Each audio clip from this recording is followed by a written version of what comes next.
Think of this. Subhas Chandra Bose didn't die in a plane crash. Even Mahatma Gandhi once wrote that he wasn't convinced about Bose's death. Was it just his enough healing, or did the most well-connected Indian know something that we don't? Some say Bose lived as Gumnami Baba. Some say he was in the Soviet till 1968. But the truth remains buried deep beneath the history of India. Bose ही गुमनामी बाबा थे।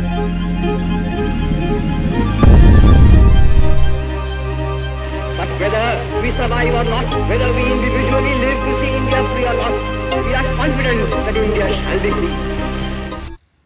He was a man who gave up everything, his career, his comforts, and even his family, to fight for an India that was free, independent, and united. His dramatic escape from British surveillance, journey across continents, and the formation of the Azad Hind Fauj in 1943 captured an alternative path to India's freedom, shaped by military struggle rather than non-violence. But today, I have come to tell you a different story.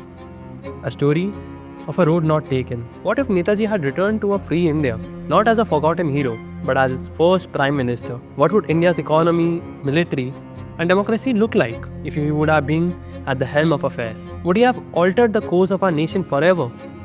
Let's find out.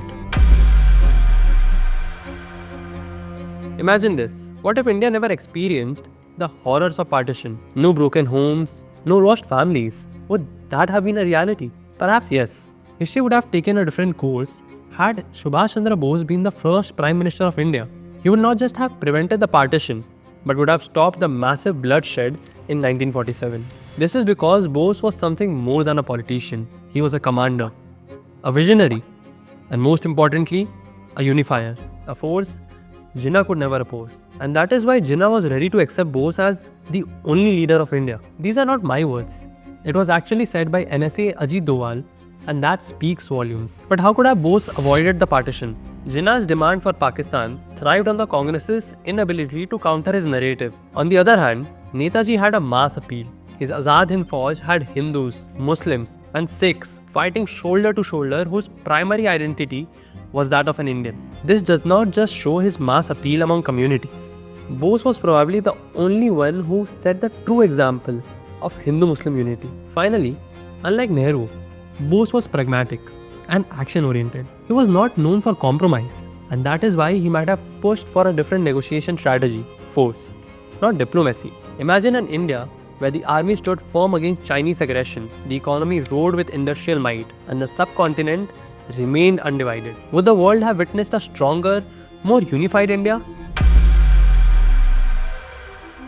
To understand this, first we need to look at how Bose viewed global power struggles. So what would India's foreign policy be like if Bose, not Nehru, became the first Prime Minister of independent India? We all know that Nehru had adopted a policy of non-alignment, not choosing any sides during the Cold War. His approach was defensive because he believed choosing any one superpower led to endless conflicts and wars. However, the constant conflicts with Pakistan and humiliation against China, even after his reassurance of Hindi Chini Bhai Bhai, made it quite evident that Nehru was a massive failure. Under Bose, India would not have stayed neutral. We would have aligned with the Soviet Union to strengthen our nation. There's a possibility that India would have been more like China, strategically aggressive, economically ambitious, and politically centralized. Bose aligned with political realism, much like Chanakya's Mandala theory. But what exactly is the Mandala theory? For you, in easy words, it means that enemy's enemy is your friend.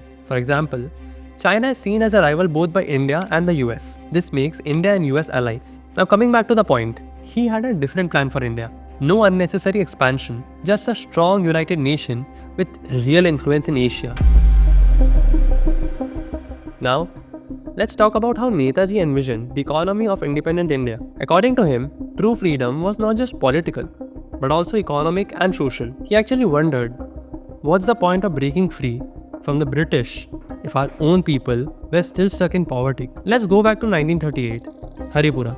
That's when Bose laid out his vision for India's economy. And honestly, if you compare it to Nehru's plan, Nehru looks timid. Economically, Netaji's India would have looked very different from Nehru's poverty and socialist paradise. While both were influenced by socialist ideas of their times, Bose was more practical. He supported industrialization but also believed in preserving India's agricultural backbone. Bose believed that modernizing India's outdated agriculture was important, but that would leave many farmers without work. To solve this, he suggested that rapid industrial growth to create jobs and absorb the extra labor, ensuring a balanced and thriving economy. And one thing is clear, Bose wouldn't have settled for slow growth. He would have pushed India towards an economic boom, maybe even achieving what China did decades later. First up, he completely disagreed with Gandhi on industrialization. While Gandhi was all about keeping things small and traditional, Bose was ambitious. For Bose, it was simple: go big or go home.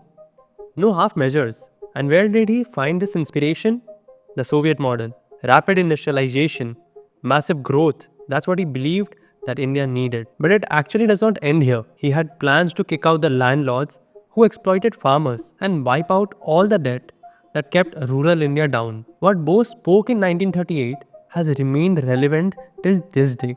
Mere political freedom without economic muscle has hindered India from standing on its feet for long. All thanks to Congress for their over-reliance on Nehruvian ideals.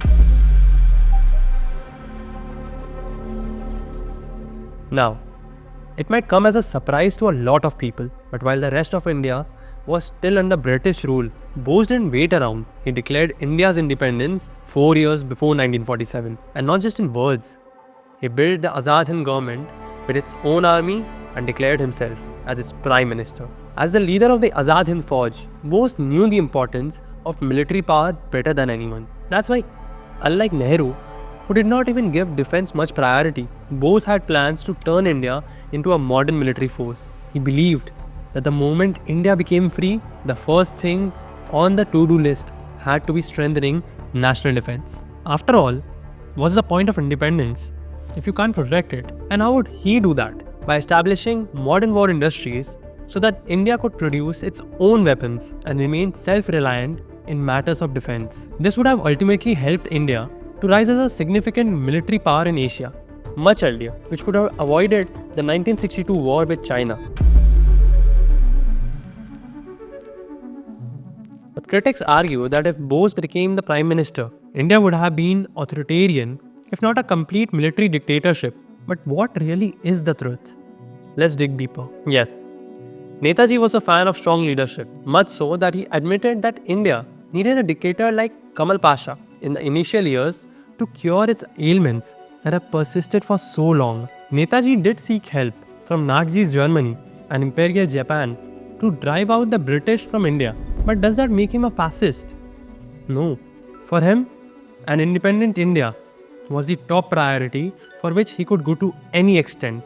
It needs to be clear that Bose sided with the Axis powers not because of the ideology, but because he saw them as a powerful force against the British Empire. Again, a classic case of Chanakya's Mandala theory. We get a closer look into his political philosophy through the numerous letters he has sent to some of his friends and comrades. In one of his letters to Charu Chandra Ganguly, we find him writing, Swami Vivekananda used to say that India's progress shall be achieved only by the peasant, the washerman, the cobbler, and the sweeper.